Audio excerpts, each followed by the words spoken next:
en la comunidad en niñas y niños. Como médicas y médicos de atención primaria, lo más importante es que identifiquemos a las niñas y niños que no podemos tratar, que necesitan ser enviadas o enviados inmediatamente a una unidad de segundo nivel, porque eso mejora mucho el pronóstico. Nuestras niñas y niños siguen muriendo por neumonía en los hospitales, ¿ok? Sobre todo aquellas niñas y niños que llegan ya con insuficiencia respiratoria, en colapso respiratorio inminente, aquellos infantes que ya pues tienen varias comorbilidades, suelen haber nacido con bajo peso, haber sido prematuros, haber tenido displasia broncopulmonar, estar desnutridos, bueno, una serie de circunstancias muy desfavorables que terminan haciendo que una neumonía, pues obviamente se convierta en un evento catastrófico. Entonces, por favor, aprendan a identificar a niñas y niños con neumonía que no pueden ser tratados por ustedes. Ese va a ser el objetivo de esta sesión. Entonces, vamos a hablar de algunas situaciones clínicas muy comunes en la práctica. Esta es una, ¿no? Se trata de José, un niño de 2 años, 1 mes, que es traído por tos húmeda, intensa y fiebre no cuantificada. Su madre es una mujer con bachillerato, ama de casa, sana. Refiere un cuadro de resfriado común, 4 días, sin manejo. En cuanto a los antecedentes perinatales, es un niño que nació prematuro, de 34 semanas, requirió CPAP por apneas, egresó sin secuelas. Es lo único que nos dice la mamá. Muchas veces estos antecedentes perinatales son difíciles de recolectar a menos que acudan con una nota de egreso, ¿no? de alta. Entonces tenemos que ser nosotros quienes vayamos dando los términos. Entonces es imperdonable que ustedes no sepan cuáles son las complicaciones de un prematuro. Enterocolitis necrotizante, apneas, enfermedad de membrana hialina, que ya no se llama así, sino síndrome de dificultad respiratoria del recién nacido. ¿Qué? Conducta arteriosa persistente, que hayan tenido trauma obstétrico con hemorragia periventricular, que hayan necesitado asistencia ventilatoria, qué tipo de asistencia ventilatoria, si tuvieron cuadros compulsivos, si requirieron tratamiento con antibióticos. Bueno, es importante, jóvenes, que en este contexto de atención pediátrica ustedes guíen a la mamá. ¿Sí? Por favor. ¿Tuvo CPAP, señora? No se pregunta así. ¿Le acomodo su mollera, doctor? Le va a decir la señora. Entonces, hay que decir, señora, a su hija o hijo le colocaron algún aparato para que respirara mejor y la mamá o el papá, qué lástima que tenga que decir primero la mamá porque los papás son unos irresponsables. Pero bueno, el sistema patriarcal, ¿qué puedo decir? Que le colocaron algún aparato para que pudiera respirar mejor y les puede decir, sí, doctor, le pusieron un aparato en la nariz donde le metían el oxígeno. ¿Eran solo un tubo con puntas o era un aparato muy complejo que le tenían que amarrar en su cabecita? No, pues era muy complejo, doctor. Ok, es un CPAP. ¿Cuánto tiempo lo tuvo? ¿Se lo pudieron quitar o se lo tuvieron que volver a poner? Todo eso es importante, jóvenes. Todo eso es importante. Le dijeron si tuvo secuelas, necesitó algún seguimiento en todo eso. Todo eso hay que preguntar, ¿ok? Entonces, sí, no, sí, se les comenté, displasia broncopulmonar. Está aquí la doctora Mirna, así que ya sabes, ¿no? Hay que darle su lugar como médica pediatra, una excelente médica pediatra, entonces ella nos puede ir aportando muchas cosas interesantes. Entonces, perinatales prematuro de 34 semanas, de hecho yo aprendo muchísimo de ella. Perinatales de 34 semanas requirió CPAP por apneas, egreso sin secuelas, ¿no? Bronquiolitis a los 9 meses, manejo ambulatorio, aparentemente también no tiene ninguna secuela, ninguna complicación. Padre fumador, alérgico a la nimesulida, le provocó un rash no bien especificado, recibió lactancia solo 3 meses, actualmente tiene fórmula NAN3, vacunas completas, no se especifica, al menos en este resumen, si presentó la cartilla nacional de vacunación para poder corroborar los datos.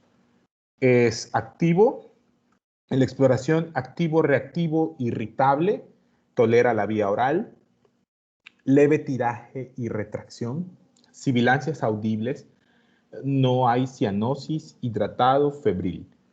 Los signos vitales, ahí están, 106 latidos por minuto, 34 de frecuencia respiratoria, temperatura de 38.1, saturación al aire ambiental 96%, peso 14 kilos con 200 gramos, cabeza y cuello normal, cardíaco rítmico sin soplos, pulmonar, estertores crepitantes inspiratorios basal izquierdo y sibilancias intensas. No hay datos de derrame, abdomen distendido, no doloroso, normoperistáltico, extremidades íntegras, llenado capilar inmediato. Inmediatamente lo primero que hay que diferenciar, jóvenes, es si esto se trata de un cuadro de infección de vía aérea superior e infección de vía aérea inferior. En este momento epidemiológico deberíamos considerar otros dos diagnósticos: influenza, COVID-19. En los niños, sobre todo niños pequeños, aunque sí se ha visto en niños pues, que tienen estos antecedentes de prematuridad, bajo peso al nacer, entre algunas otras cosas, ¿no? Enfermedades respiratorias, inmunocompromiso, puede presentarse el cuadro clásico de evolución a fase pulmonar con afectación, etcétera. Pues no es tan común. Generalmente ellos desarrollan otras manifestaciones, ¿no? Como enfermedad similar a Kawasaki, ¿no? Con todos los datos pues, típicos de la enfermedad de Kawasaki, pero en edades no características, en épocas no características. Recuerdo que, por ejemplo, para julio había niños que llegaban a la consulta. Yo tuve uno que llegó con síndrome de Kawasaki. No recuerdo si se lo comenté, creo que sí lo comentamos con la doctora Mirna, que había uno que tenía síntomas de Kawasaki. Y después de haber descartado escarlatina, porque es el otro diagnóstico diferencial, ¿no? Decíamos, este no puede tener Kawasaki. ¿Por qué creen que no pensamos en Kawasaki en ese momento? Obviamente hay 2 o 3 motivos, pero ¿por qué creen que no pensamos en Kawasaki en ese momento? Porque es un diagnóstico raro. Primero, porque la probabilidad del diagnóstico es rara, aunque déjame decirte que en Yucatán es muy frecuente. En Yucatán tenemos de todo, ¿ah? Yucatán es la tierra de la preeclampsia, es la tierra del Kawasaco, de verdad así, intensísimo. Todo lo raro ahí es la tierra de la hiperplasia suprarrenal congénita, es la tierra de las cardiopatías, nos casamos entre primos, está del nabo, de verdad, está terrible. Entonces, ay, no sé. Sí, pero bueno, uno, pues obviamente también, pues la probabilidad de que sea enfermedad de Kawasaki es baja, eso es una, pero hay otras cosas, vamos, ¿qué otras cosas? Recuerden la enfermedad de Kawasaki, la vieron el año pasado o debieron de haberla visto el año pasado. ¿Qué Vamos. edad tenía el niño? Perdón. Ajá, muy bien, la edad, 1 año, 2 meses, 1 año, 2 meses. Rarísimo que un lactante tenga Kawasaki. Generalmente, bueno, un lactante así de chiquitito. Pueden tener lactantes ya cerca de los 2 años y sobre todo niños en edad preescolar, ¿no? Ahí como que esperamos que aparezca el Kawasaki en esas edades. Pero es un niño muy pequeño. Y hay otra cosa que también disminuía mucho la probabilidad de Kawasaki.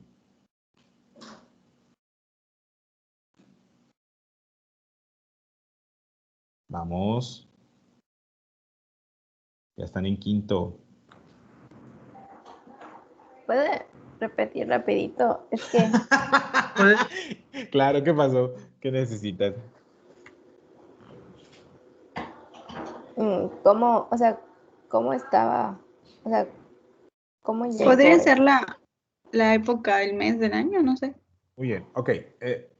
Vamos, muy bien. Ya lo comentaron, pero está bien, estoy de acuerdo. Era un niño que llegó a la consulta porque había tenido fiebre durante 4 días, que llegó con rash, llegó con dolor abdominal, hinchazón de manos y tenía hinchazón de manos, rash y tenía ganglios. Hay dolor abdominal.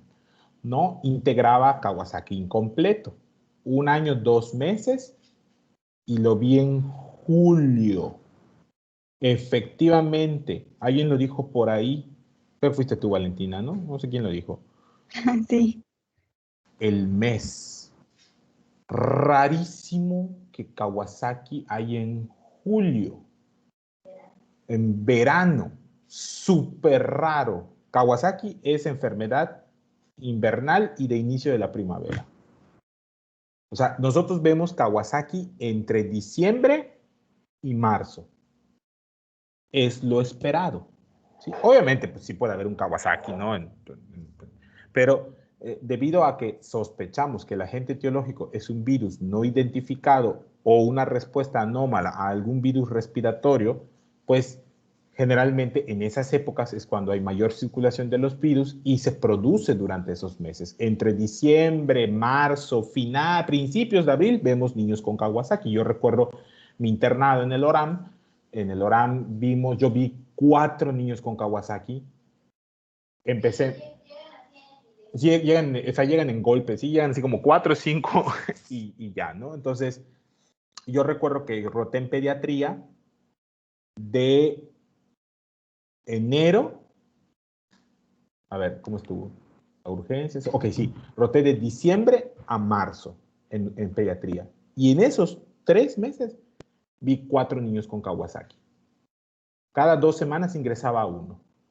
Y después de eso, yo estuve en urgencias pediátricas en otra rotación y no había no había ningún niño con Kawasaki, ¿no? Entonces, es raro que en julio tuvieras un niño con Kawasaki en medio de un contexto epidemiológico de pandemia de COVID, donde ya hay reportes de niños que están teniendo una enfermedad similar a Kawasaki, ¿ok?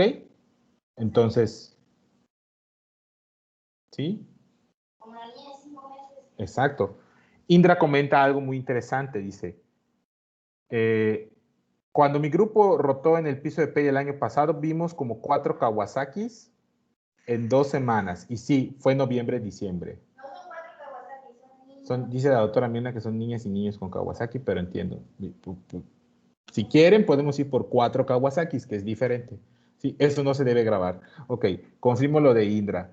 El año pasado mi equipo vio un Kawasaki, niño con Kawasaki, en octubre, noviembre. Efectivamente, o sea, la temporada del año nos hace pensar en la probabilidad de Kawasaki, aparte de que era un niño muy pequeño con un Kawasaki incompleto, ¿no? Entonces, esta parte era como que la diferencial y ya se empezaba a reportar y ya nos empezaban a llegar la información de que, oigan, médicos de primer contacto, si llega un niño con dolor abdominal, fiebre, con datos de enfermedad de Kawasaki, envíenlo porque está teniendo una forma de COVID-19 que puede empeorar a fase pulmonar, ¿sí?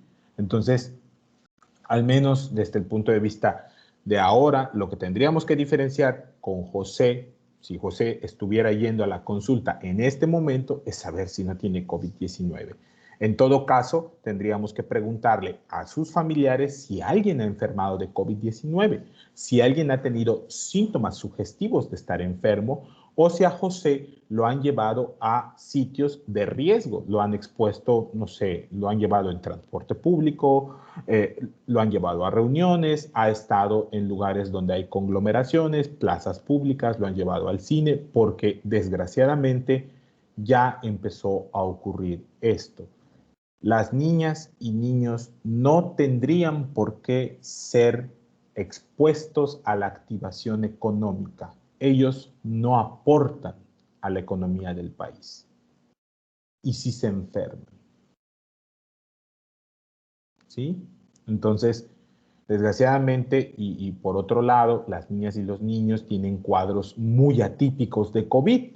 Entonces, a mí cuando me llevan a una niña, a un niño con catarro a la consulta, yo lo aíslo. Lo tengo que aislar.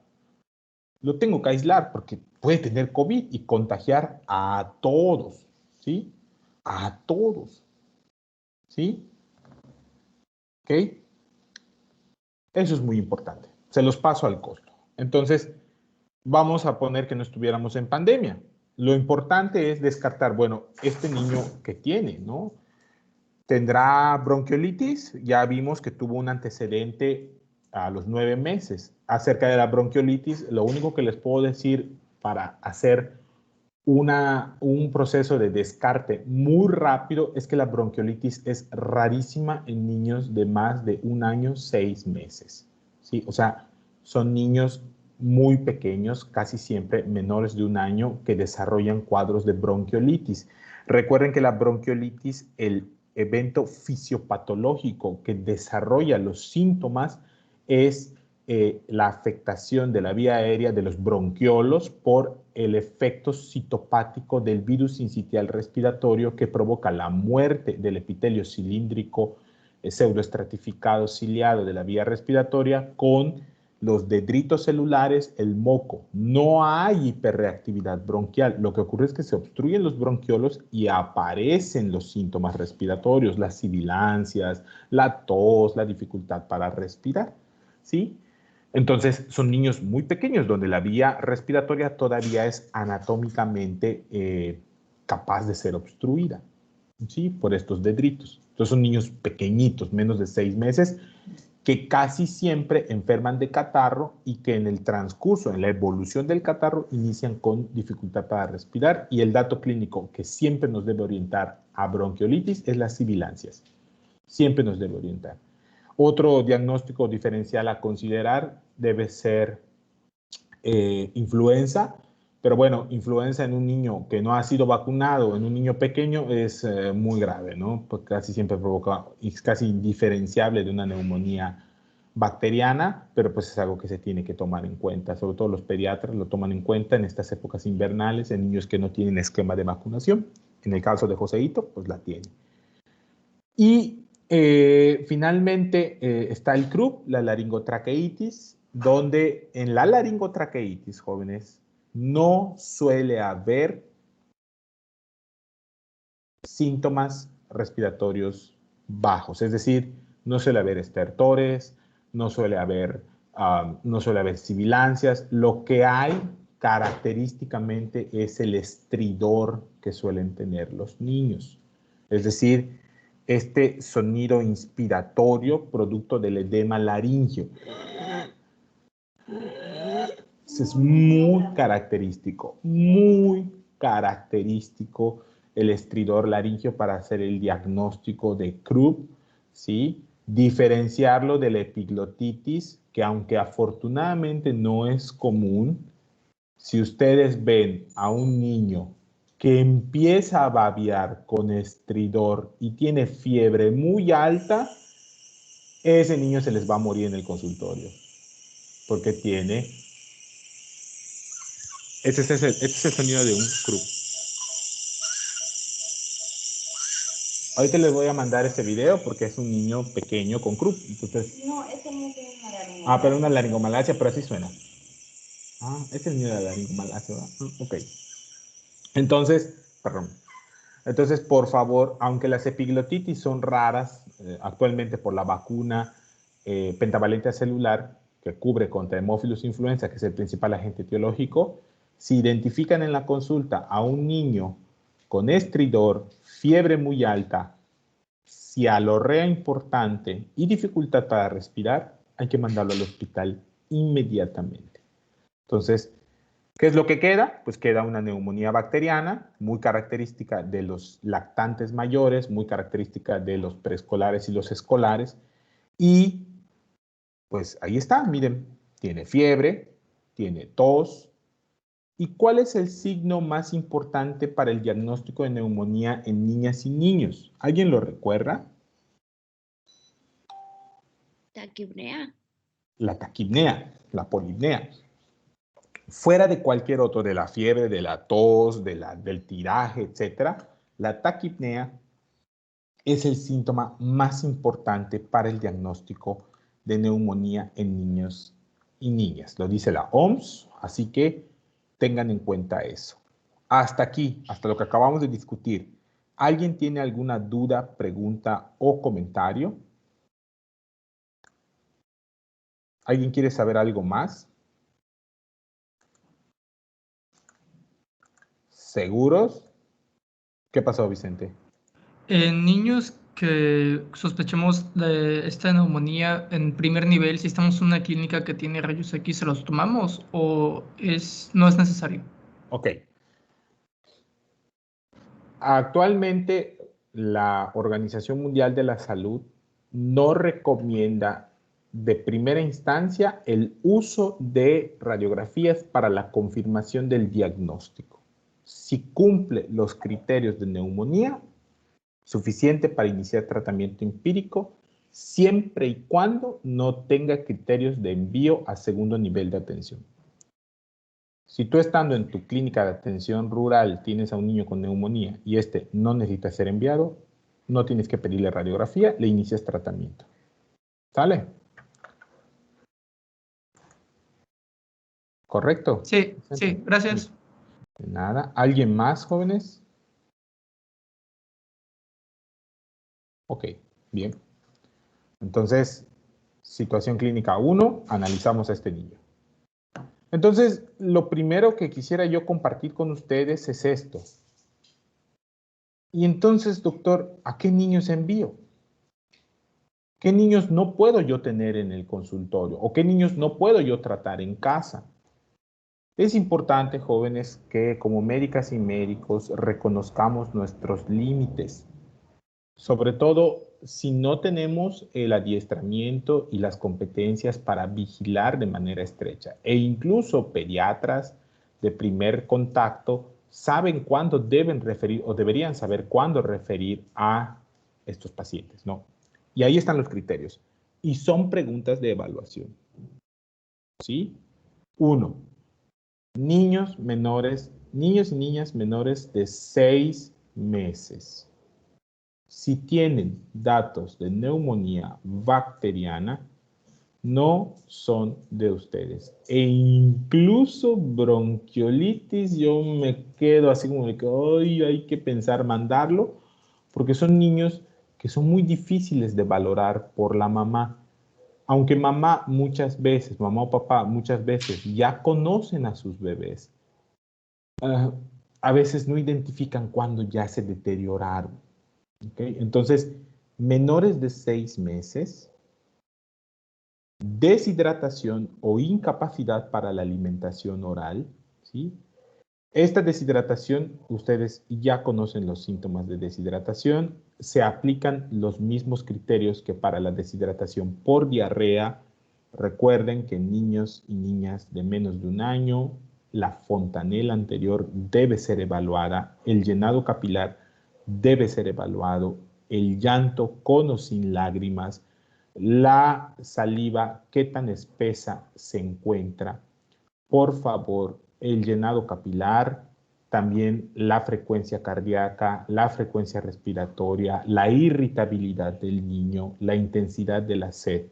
Es importante el estado de deshidratación. Si cumple al menos 2 de los criterios de deshidratación, ese niño debería ir al hospital porque se puede complicar. Entonces, también la incapacidad para alimentarse es un criterio de envío.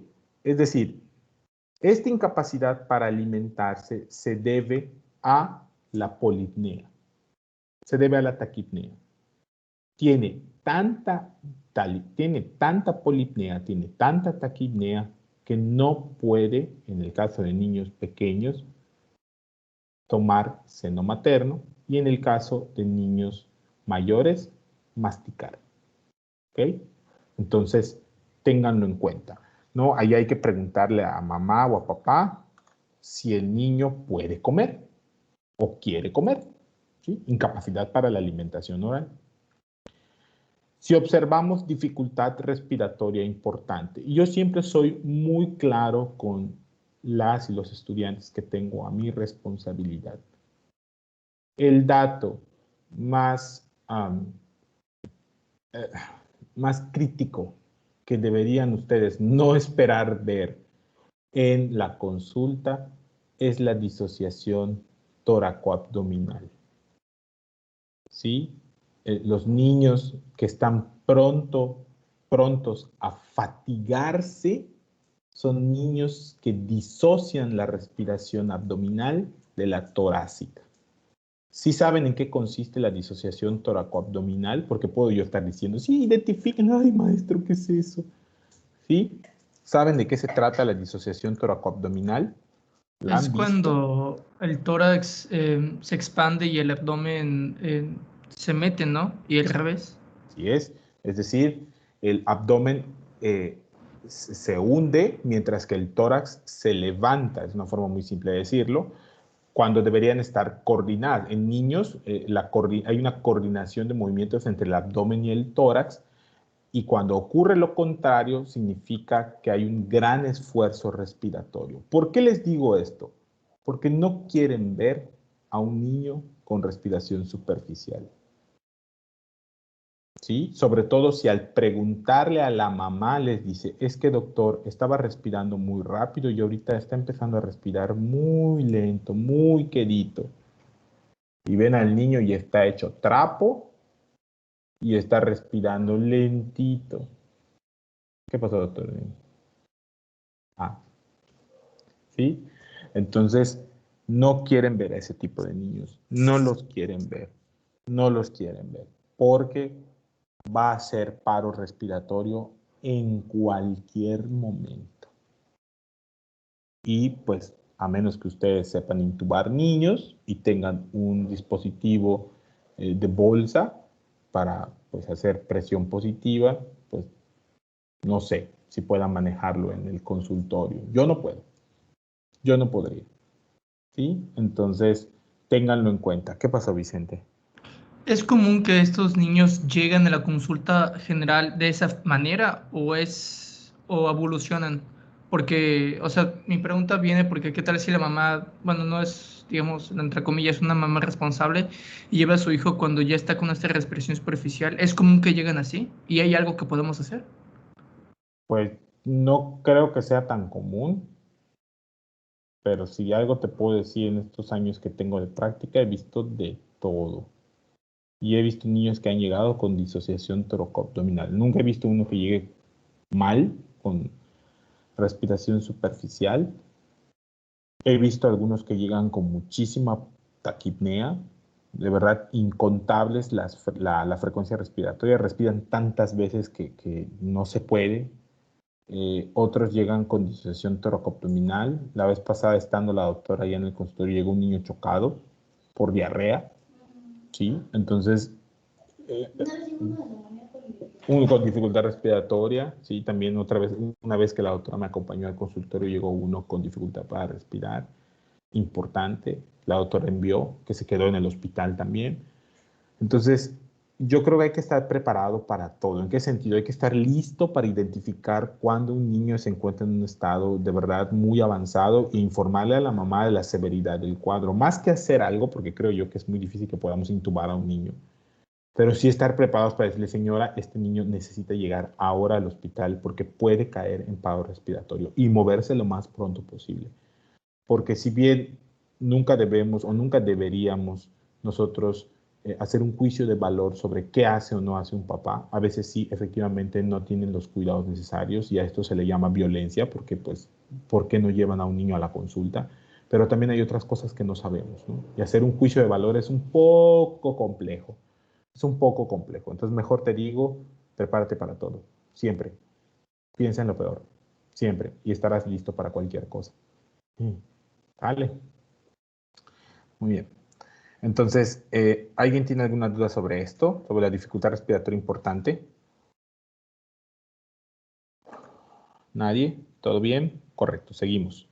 Saturación menor a 93. Mándeme. Una duda. Mándeme. Sí, en estos casos, ¿hacemos algo para ganar un poco de tiempo mientras el bebé llega al hospital? Si tienes ¿O ya oxígeno, colócale oxígeno. Ok, A gracias. flujos de 5 o 6 litros minuto, colócale oxígeno. Dale. En lo que haces tus notas. Si tienes sibilancias, nebulízalo. ¿Ya? En lo que ganas tiempo. ¿Qué pasa? ¿Alguien más iba a preguntar algo más? Dami, vi que levantaste tu mano. Iba a preguntar lo mismo que preguntó David. Sí, claro, sí, o sea, si está en sus manos y están en, no sé, están en una clínica que tiene un área de urgencias aquí dentro de la ciudad y necesitan referir, o su unidad de atención ambulatoria tiene por algún motivo un pequeño tanque de oxígeno y tienen para nebulizar y el niño llega con dificultad respiratoria importante, lo que hacen su nota, inicien un cuadro, un esquema de nebulizaciones, pónganle oxígeno si está desaturando, lo ven con mucha dificultad y lo mandan. Le están dando tiempo, ¿ya? ¿Sí? Bien. Saturación menor del 92% a pesar del manejo broncodilatador. Muchos de estos niños y niñas llegan a la consulta con sibilancias. Entonces, a veces cuando hacemos la evaluación inicial, es importante, y a partir de ahora, les digo de una vez, empiecen a conseguir sus oxímetros. Si puede ser un oxímetro que evalúe tanto a niñas, niños, adultos, mejor. Porque creo yo que a partir de este momento y con la pandemia, ningún médico o médica va a dejar de evaluar la saturación de oxígeno como signo vital para cualquier circunstancia. Yo actualmente la evalúo en todos. Es sistemático. Todas y todos los que entren, saturación, saturación, saturación, más si tienen síntomas respiratorios. Entonces es importante que si un niño llega a la consulta, tiene, no sé, 92% de saturación, ¿okay? Tiene datos de neumonía, tiene sibilancias, lo nebulizo, tiene 95 y no tiene ninguno de los otros criterios, ok, lo puedo manejar en casa. Bien, le voy a tener que dejar manejo con salbutamol porque pues, es probable que vuelva a ser otra crisis de broncoespasmo. Pero si yo lo nebulizo, tenía 91, lo nebulizo y no sube de 91 o sube a 92 y no sube más, ese niño se va al hospital. No va a mejorar. Si tiene una neumonía lo suficientemente grave como para evitar que a pesar del manejo broncodilatador se ventilen las suficientes áreas pulmonares para que mejore el aporte de oxígeno a la sangre. ¿Sí? Entonces, saturación menos de 92%, a pesar de manejo broncodilatador, hay que mandarlo al hospital. Obviamente también, si es un niño de 4 meses y tiene disociación tóraco-abdominal, no me va a importar que tenga 95% de saturación. Ya, lo voy a mandar al hospital. Sí me explico, o sea, hay que saber ponderar qué es lo que tengo enfrente. ¿Alguna duda con este? Les voy a enseñar cómo dar salbutamol, aunque ya deberían saber. ¿Sí saben administrar salbutamol? ¿Saben cómo se administra? Su silencio me inquieta. Son nebulizaciones, ¿no? No puede ser. Ok, tranquilos, no me río de ustedes, me río con ustedes. Ok, a ver. Pero sí saben la dosificación, los esquemas, cuándo se escala combinaciones con hipatropio. No lo vieron en cuarto. No. Ok, sin comentarios. Aquí lo vemos, no se preocupen, yo les enseño. Ok, entonces, alteración de estado de conciencia. Neumonía que provoque hipoxia cerebral con alteración del estado de conciencia es una neumonía grave. Fin de la historia. No le busquen más. Ay, es que no duerme porque está tosiendo, doctor. Por eso está durmiendo ahorita el niño.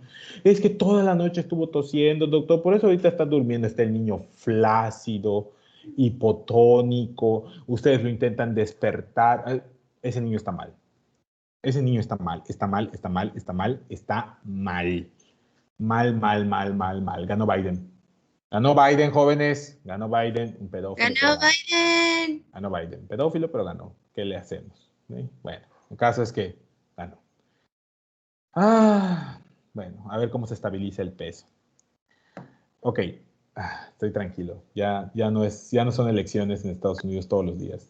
Ya Okay. bajó el dólar a 20 pesos con 58 centavos. Suma. ¿Ya está en qué? Ya está en 12.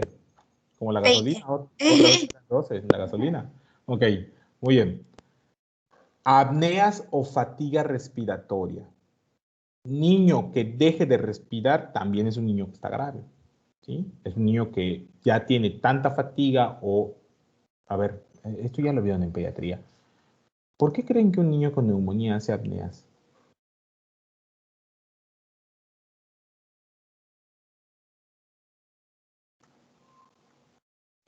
¿Mm? ¿Por qué un niño hace apneas? ¿Por hipoxia o por hipercapnia?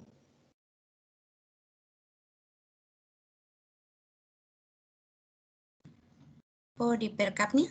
Por hipercapnia. Porque hacen acidosis respiratoria. Y hacen apneas. Empiezan a hacer apneas. Entonces un niño que empieza a hacer apneas es un niño que no está intercambiando CO2. Por lo tanto, se asume que tiene tomadas muchas áreas pulmonares, muchos alveolos. Y por lo tanto, es un niño con una neumonía grave. Apneas, fatiga respiratoria. Falla terapéutica inicial. Esto también es muy importante. Están en su comunidad, le dieron tratamiento a un niño que tenía neumonía. El tratamiento siempre es amoxicilina, es el de elección. Dan amoxi, manda a su casa, 72 horas, regresa a la consulta, sigue con fiebre, sigue con tos. La mamá les dice que lo tuvo que estar nebulizando cada 6 horas. Lo ven todavía con dificultad para respirar, fatigado, empezó a dejar de comer. ¿Qué hacen con ese niño? ¿Qué hacen con ese niño? Lo tienen que mandar al hospital. No se lo queden. No intenten ser héroes. ¿Sí? Ah, no, le voy a dar ceftriaxona entonces.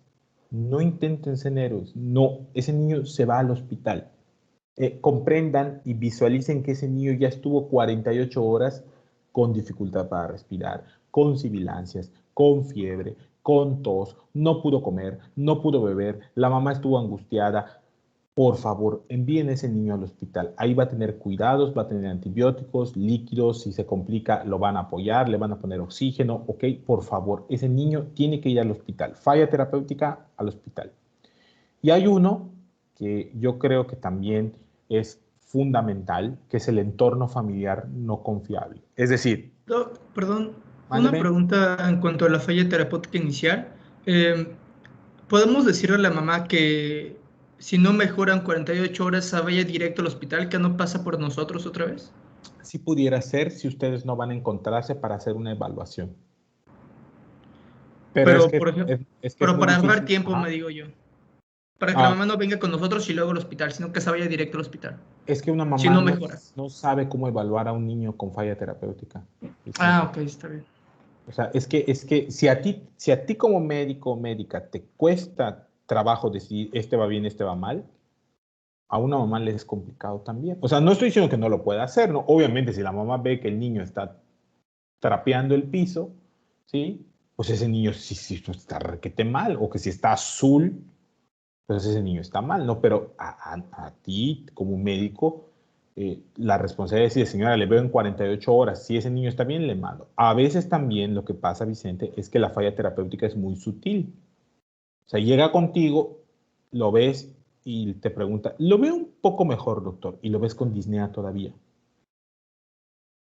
Tiene menos fiebre, pero sigue teniendo disnea. Es falla terapéutica. ¿Me explico?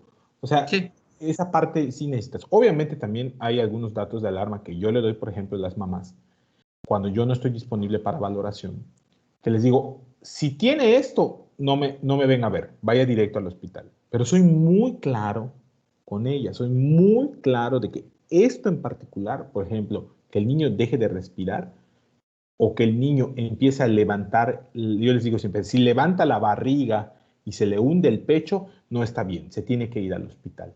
O si la fiebre, en vez de mejorar, empeora, se tiene que ir al hospital. O sea, son cosas como que muy, muy, muy específicas. E incluso les digo, hábleme por teléfono y le doy indicaciones. Nada más es como para reforzar la seguridad que debe tener para ir al hospital. ¿Sale, Vicente? Pero no está mal lo que comentas, ¿no? Sí, sí puede pasar a final de cuentas, ¿ok? Ok, gracias. Gracias a ti, Vicente. ¿Qué pasó, Amurín?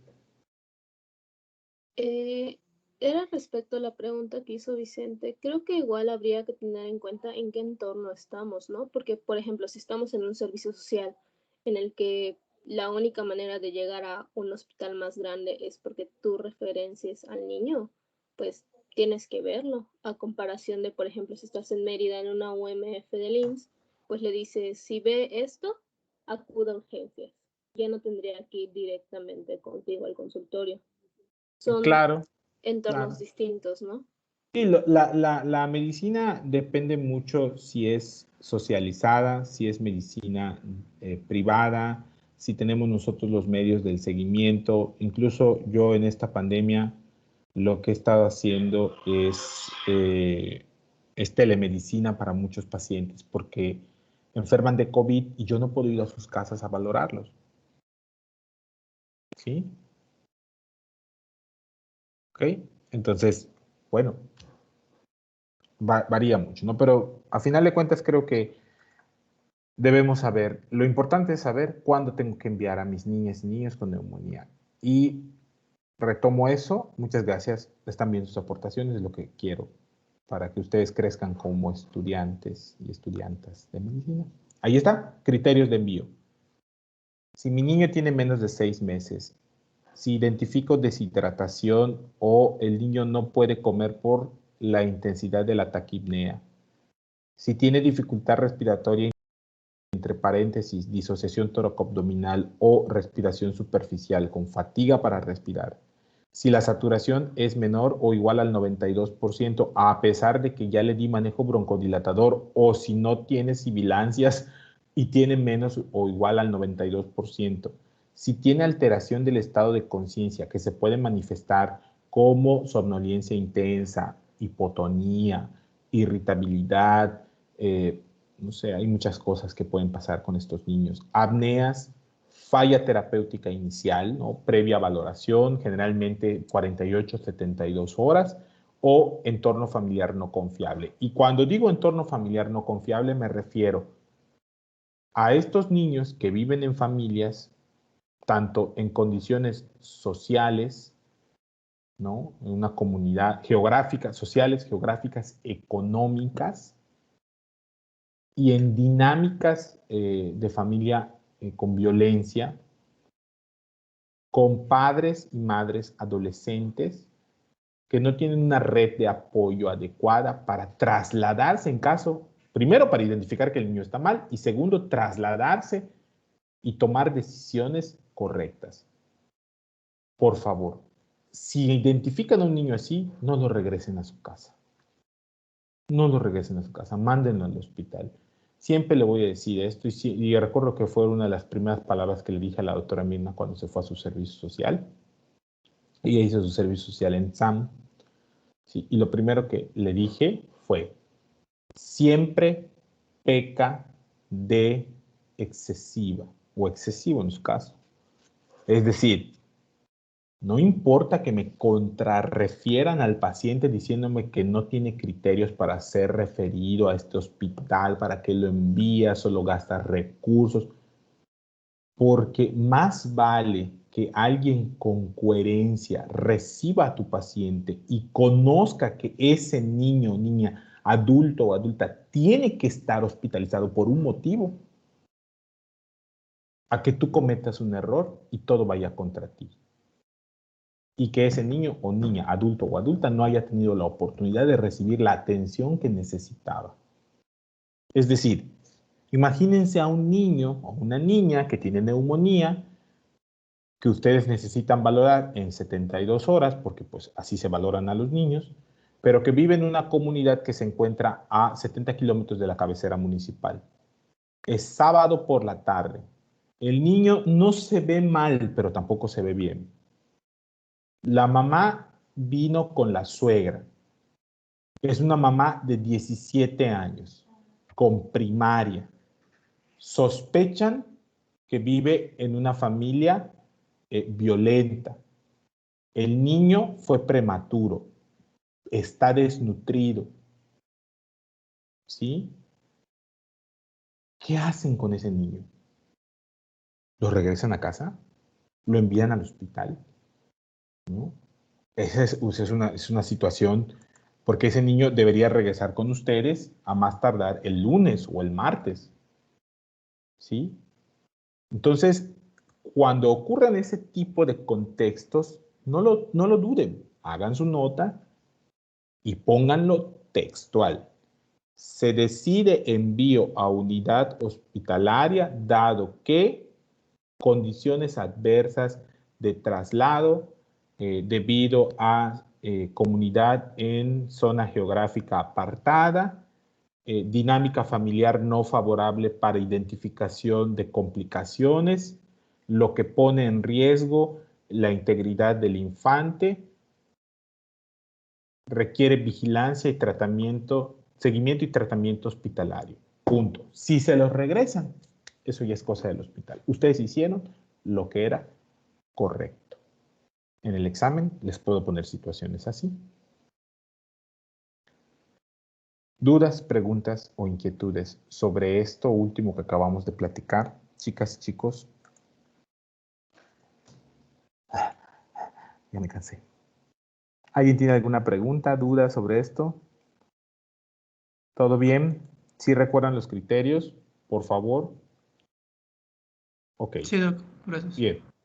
Esto es importante, son los criterios de la Organización Mundial de la Salud, ¿no? Ahí está cómo pueden ustedes identificar la taquipnea. A la doctora Mirna le genera cierta resistencia a este cuadrito. Voy a confirmarlo con ella al rato y les envío el que podamos nosotros llegar a un acuerdo en común, porque pues de 0 a 2 meses les dice que hasta 60 respiraciones por minuto. Entonces la doctora creo que le genera cierto rechazo, ¿no? Pero bueno, vamos a manejar este primero y luego ya les mando uno en el que ella y yo estemos de acuerdo. Entonces, les dice que de 0 a 2 meses los niños pueden respirar hasta 60 veces por minuto, de 2 a 12 meses hasta 50, de 1 hasta 5 años 40 y mayores de 5 años pues ya respiran como un adulto hasta 20 respiraciones por minuto, puesto que la taquipnea es el principal síntoma asociado a neumonía en niños pequeños. Puede haber disnea, puede haber retracción, ¿no? Como retracción intercostal principalmente. Estridor, aunque el estridor es característico de la laringotraqueitis. Y alteración del estado mental, que es grave, ¿no? Es muy grave. La oximetría de pulso menos del 92% con oxígeno ambiental. ¿Sí? En caso de sibilancias, da nebulizar. Si eso mejoró, perfecto. Si no, cuidado. Y nada más para que ustedes se recuerden que actualmente en niñas y niños podemos hacer una diferenciación clínica de las neumonías bacterianas, atípicas y virales. Las neumonías bacterianas pues pueden presentarse a cualquier edad y lo muy característico es que se presentan con fiebre, se presentan de manera brusca, ¿sí? Suele haber taquipnea y suele haber estertores crepitantes inspiratorios finos. Muy característico. No son niños que llegan con afectación del estado general. Otra vez, inicio brusco, inicio súbito, con fiebre, tos húmeda, taquipnea, afectación del estado general y estertores crepitantes inspiratorios. Cuando son niños en edad generalmente últimos años de la edad preescolar, escolares y los adolescentes, si es una neumonía pues, neumocócica, puede provocar síndrome de consolidación. ¿Ok? Ya saben ustedes cuáles son los datos de síndrome de consolidación. Esta, atípica. La neumonía atípica en los niños se produce por Mycoplasma pneumoniae y Clamidófila, ¿sí? Pneumoniae. Entonces, en este caso, la neumonía atípica es característica de los preescolares, jóvenes, pero así súper característica de los preescolares. A diferencia de la neumonía típica, en la neumonía típica, jóvenes, no suele haber fiebre, o si hay fiebre, es una febrícula al inicio de la enfermedad. Lo que llama muchísimo la atención, es la tos persistente. Casi siempre seca la tos del niño con neumonía típica. ¿Sí? El niño tiene buen aspecto general, o sea, el niño puede jugar, puede dedicarse a sus actividades, pero no deja de toser, y esto hace que los padres lleven al niño, al niño o a la niña a la consulta, ¿no? Y cuando los revisamos, cuando hacemos la valoración respiratoria en la auscultación, encontramos crépitos, ¿no? Subcrépitos e incluso sibilancias. Y entonces, pues nos dicen que es un cuadro más o menos de semana y media, 2 semanas, a veces más tiempo, que empezó como un resfriado o que empezó nada más con un poco de fiebre y tos. Es un niño en edad preescolar, no se ve decaído, pero tiene datos de neumonía. No tiene atopia, no tuvo asma. Entonces, este tipo de neumonía se trata con macrólidos, jóvenes. Se trata con acitromicina. Mientras que la bacteriana se trata con amoxicilina. Nada más que recuerden que la bacteriana se trata con amoxicilina a dosis alta. 90 miligramos por kilogramo de peso día.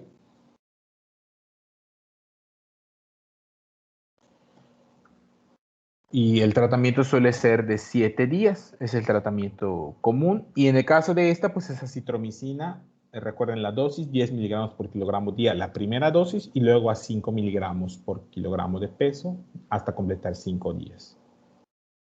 Y pues en el caso de la neumonía, y estos responden muy rápido, en 2-3 días de acitromicina, ¡fum!, se les va la tos súper rápido. Los papás hasta se sorprenden. Y, ¿por qué? Porque eliminan a los Mycobacterium y dejan de tener la respuesta tusígena. En el caso de la neumonía viral, pues ya dijimos que aunque a pesar de que dice cualquier edad, generalmente son en niños menores de 1 año que les da bronquiolitis, es una neumonía viral, la bronquiolitis. Entonces, ahí lo que llama la atención es un cuadro catarral que evoluciona hacia dificultad respiratoria con sibilancias, ¿sí? Dependiendo de la edad de la bronquiolitis, hay una clasificación para severidad de bronquiolitis. Se la voy a pedir a la doctora Mirna. ¿Sí? Ella me la manda y yo se las mando para que sepan ustedes cómo clasificar, porque uno de los datos más importantes es si el niño puede o no puede comer, porque los niños que no pueden comer pues tienen que estar en el hospital para aportarles líquidos. Son niños pequeños, jóvenes, recuerden que no consumen, la mayoría de ellos no consumen ni siquiera productos sólidos, entonces necesitan estar en el hospital. Y ya después la bronquiolitis se divide en atopia con o sin antecedente de atopia, si responden o no a beta-2 agonistas, si solo requieren soporte. Bueno, hay una serie ahí de cosas interesantísimas. Y es todo con esto. Esa es otra situación, pero esto es un adulto. ¿Ok? Entonces, esto es lo que es lo que vimos de neumonía en niños. ¿Qué me interesa de neumonía en niños? ¿Qué les voy a evaluar? 1. ¿Cómo identificar a un niño con neumonía? 2. ¿Cómo identificar al niño con neumonía que necesita ser enviado al hospital? Niña y niño con neumonía que necesita ser enviado al hospital. 3. ¿Cómo identificar los diferentes tipos de neumonía en niñas y niños? Diferenciación clínica. ¿Y cuáles son los principales tratamientos? Amoxicilina para la típica, acitromicina para la típica y soporte para la viral, o sea, para la bronquiolitis. Cuando veamos para el adulto, ahí nos vamos a ampliar un poquito más porque hay que utilizar criterios de la CURB 65, vamos a usar las guías de la Asociación Americana del Tórax, las últimas que creo que son del 2019. Entonces, revísenlas. Si tienen la guía Sanford, si tienen su manual Sanford, ahí están las guías de la Asociación Americana del Tórax, resumidas, muy bien, bastante bien. Y vamos a hablar un poquito de COVID-19, vamos a hablar un poquito sobre tosferina del adulto, porque es una forma de bronquitis, vamos a hablar un poquito de exacerbación de POC. ¿Dudas, preguntas, inquietudes, jóvenes? ¿Algo que quieran complementar? ¿Algo que quieran decir? ¿Qué pasó, Vicente? Doctor, es una pregunta del tema pasado, es que estaba repasando la clase y me surgió la duda. Ajá. En el loma fúngica, que es por Cándida o Aspergillus, ¿se envía el ORL o solo es manejo en primer nivel? ¿Pero qué OMA? ¿Externa o media?